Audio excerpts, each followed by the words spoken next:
There's another red.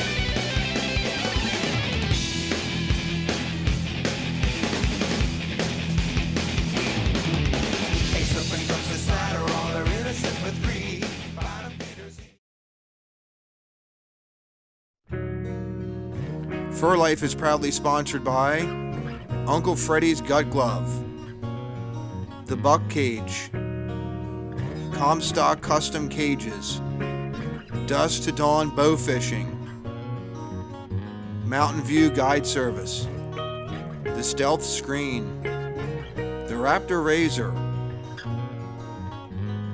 Night Owl Lures,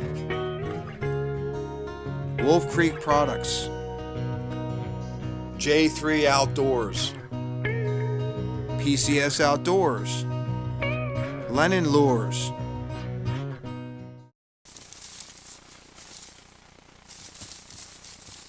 Well, we got another red. I missed him. I missed something the other day. I didn't have my game camera on here. So I set a second trap. So apparently it wasn't him that I missed, because now I have him. I got a trap on each leg, so he's not liking that.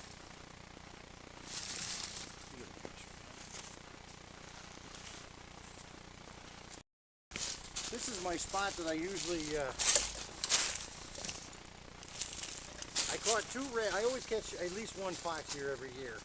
Last year was an odd year. I caught two red fox and a gray fox right here at the same set.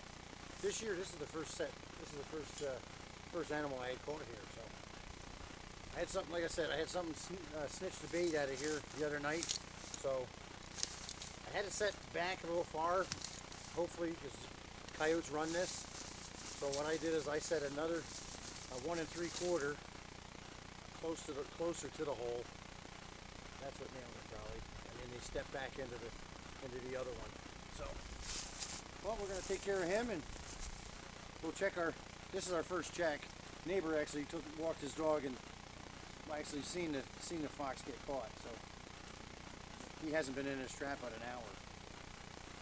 What do you think, Lee?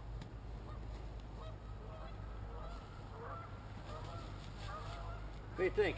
Huh? What do you think? Come on. I had a little, this is almost like a blind set. I just had a lure holder in the ground with a little bit of beaver caster on it. What do you think, buddy? Huh? That's a nice male. Yeah. Nice big male.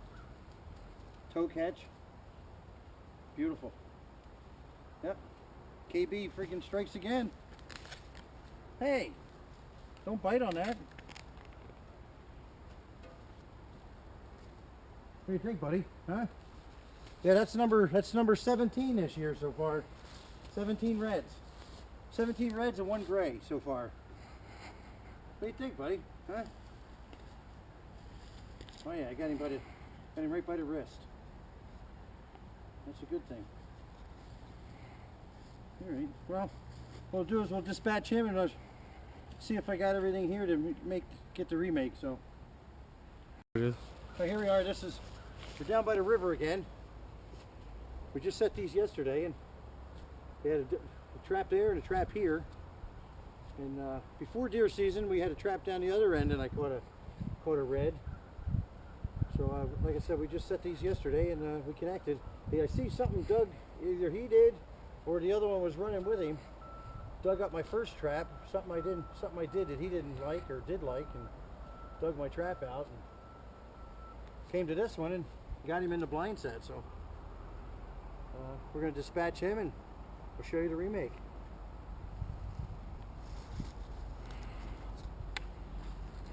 Yep. He's good. Yipper. Nice.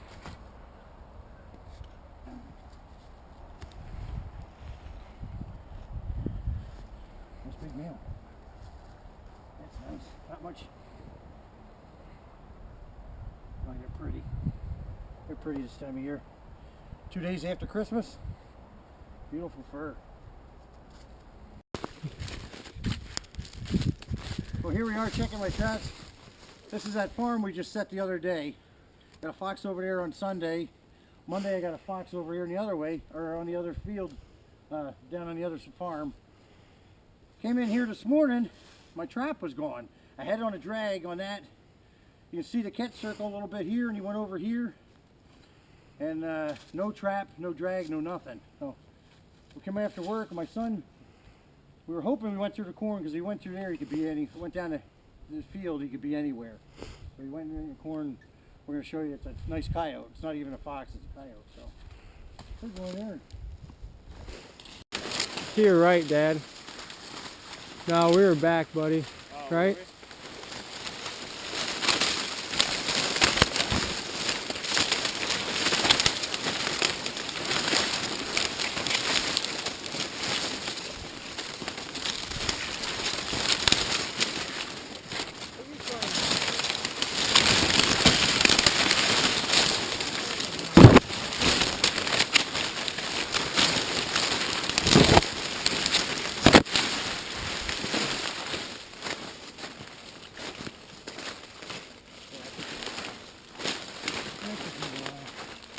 Put your head in.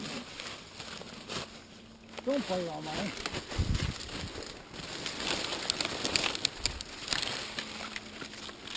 I don't care. Go ahead. That's fucking rusted though, huh?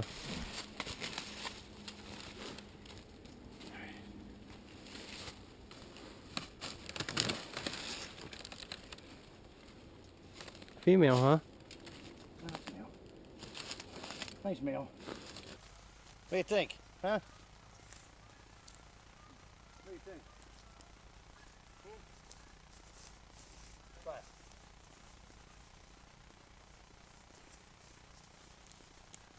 Want me to get this one? Well, we just came down here yesterday and set these traps. I had one there, which I see he dug out. I have this one here.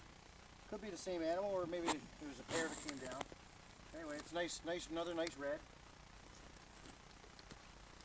I had a little, this is almost like a blind set. Just had a lure holder in the ground with a little bit of beaver caster on it. What do you think, buddy? Huh? That's a nice male. Yeah, nice big male. Toe catch. Beautiful. Yeah. Well, hold on. I'll how you doing there, little cherry red? Well, I want to get a couple different angles. Oh. Front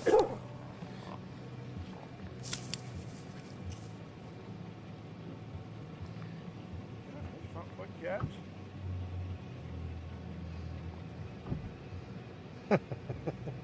Pretty.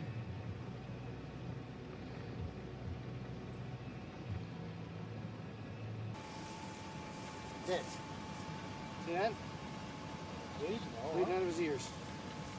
Oh. I like that flat all over it. What's that? I like that flat all over it. Right.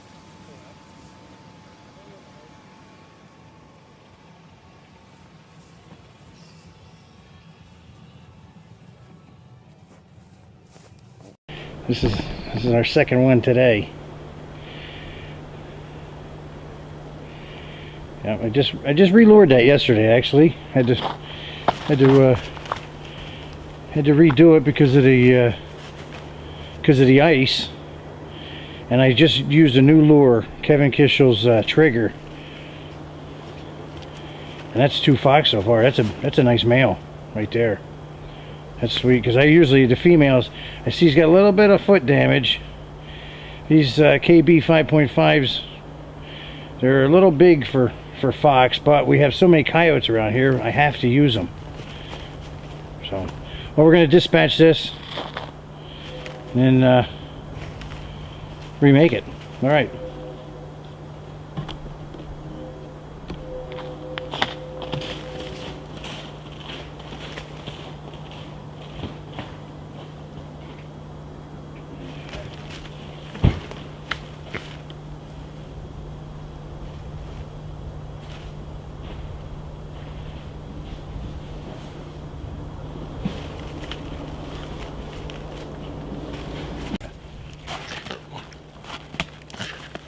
Look at that.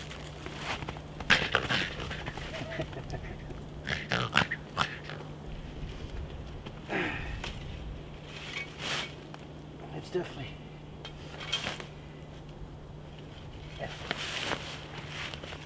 And usually what I do is I stand on her head and just pull out, break its neck. That's all you have to do. Done.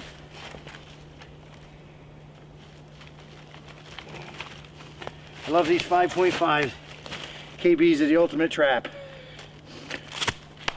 Of course, I stepped on the one I have it back set because he's been messing with me for a while now. He kept coming around trying to work the set from the back, and I got that hole deep. So I don't know. All right. That thing, how deep, how long, how whatever, and we kept going back there every day after school until it was washed away by the rain, and we didn't catch a fox. So anyway, then when I was 19, Mark Schatzberger was a big local trapper here, 400 a year guy, and his picture was in the paper where he caught a white gray fox down in Smithville, at Snyder Hollow, and he had his picture in the paper, so I knew where he lived. So on the grounds of that, I went to visit him and told him what I wanted to do, and he says, yeah, everybody wants to catch foxes. He says, every time I teach somebody, I lose all my farms. So I'm not teaching anybody anymore. I said, okay. Well, about a week or so later, I guess he changed his mind. He asked me to ride up to the mountains with him to his brother's place with a pack of dogs that a friend had and chase a bobcat. Okay, so we went up there, about 6 inches of snow on the ground, and we walked all over that mountain. We didn't see a bobcat all day or anything, but we did find fox tracks. So we started following fox tracks, and you could see where the fox had bedded down at the base of a tree. Nice oval ring that he burned through the snow. Had his nest right there. And then he got up and he walked over 10 feet and peed. Mark ran over, well, walked over and grabbed a handful of yellow snow and said, here, smell that. So I did. And he says, that's a male fox. Female smells different. I said, okay, that was part of my education. So then it went on from there, and we went and dug out dens that spring. And then when the puppies got bigger, then we started to live trap them for the fox hunter market. Okay. And also a $4 bounty. If you had a broken leg, you had a $4 bounty. If you had 4 good legs, you had a $20 bill. So that was how I got started into fox trapping.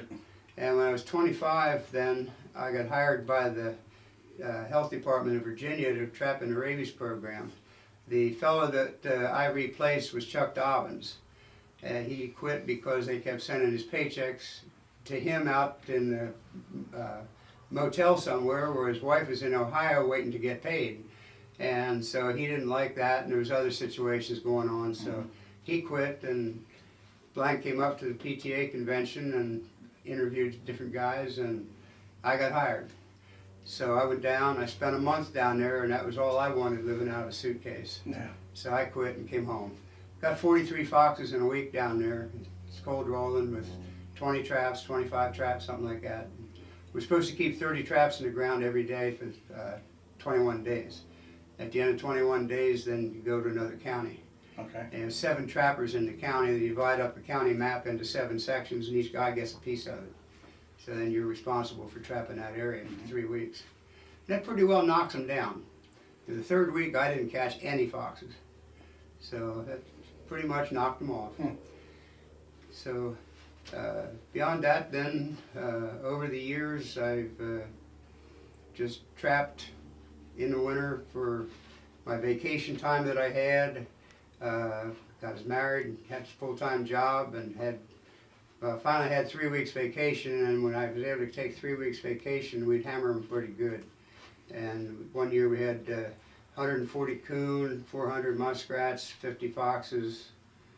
I guess that was all we trapped, really, that 3 items. We didn't have any mink here at that time. Mink only showed up in the last 20-some years. But now we have a good population. I started out, I caught 6. Next year I had 19, and next year I had 24. Next year I thought I'll break 24, I'll get 25, I had 24 again. So, okay, so then the next year I think I had 35, and then the following year I had 50, and then 2 years ago I had 51. I thought I had 50 again until we counted tails and found out we had 51. So last year I did not trap mink because I had open heart surgery and didn't want to get in the water. I feel about the same way again this year. I may let them go another year. A little wobbly on my feet, and to get in the water, no, I don't think I'll do that. I'll let them ride.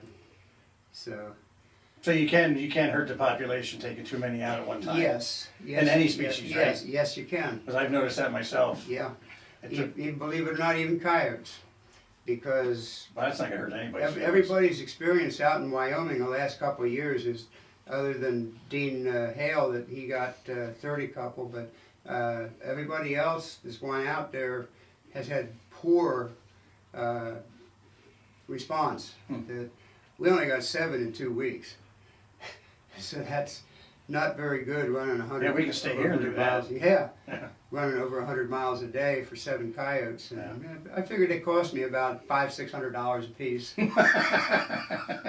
But I'm a hobby trapper. That's right. That's right. This is not You my gotta keep that- profession. That's right. My profession is retired. Yeah, there you That's go. why I can trap.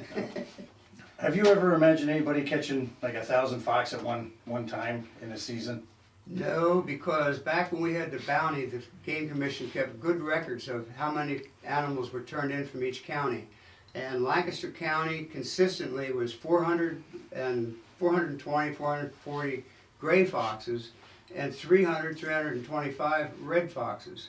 Now, I know several guys here in the county that catch that every year themselves. And we have, of course, Phil Brown that catches 1,000 for several years. And the thing that makes me happy about him is when he was 19, he bought my book. That's it. And that He was had a the good first- teacher then. That was the first inspiration he had for fox trapping. Yeah, Of course, yeah. he's learned a whole lot more since then. That's far and above what anybody else is doing. Yeah. His key, though, is hard work. A lot of traps, is a lot of hours, and a lot of hard work. That's some dedication there. Like I say, at 76, if I can keep 40, 50 traps in the ground, get done looking at them by noon, I'm real happy. Yeah.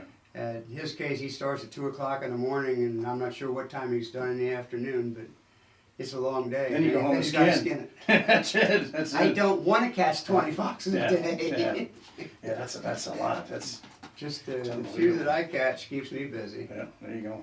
So, Well, thanks, Dick. I appreciate it. And anybody that's looking, he's got a DVD out and a book that you can buy at any supply house. Like I said, thanks again, Dick. sure I thing. appreciate it. And like I said, when I first started, I put my first trap in the ground in 1974, and it took me 2 years to catch my first fox. So I understand how. So starting the out, it was information like that's that. available today Oh, it's for everything. It's is- so different now. Everything was top secret. It- Like I said, you know back what? in the 1950s, Mark Schossberger paid a man up in Potter County named Horace Diamond $500 in That's a lot of money. 1950s dollars, how to position a trap in a dirt hole set. Yeah. That's how it was. I know it was tight-lipped. It was tight-lipped. When they wouldn't give you anything. You had to learn on your own. Now Yep. the sky's the limit. Yep. So, well, thank you again. I appreciate that. I know you got some skinning to do. I see a bunch of fox on the floor, so Yeah, well, we'll get out of your hair and they can thank you. hang in a while. It's here, the most innovative field dressing kit ever, developed by Raptor Razor. Its huge, ergonomically designed hook on the Mako cuts quick with precision. The big game skinner cuts through the toughest of places, saves you time in the field. Each kit comes with multiple blades, completely interchangeable. It's like no other knife made. For the full line of accessories, go to our website, www.raptorrazor.com. That's www.raptorrazor.com.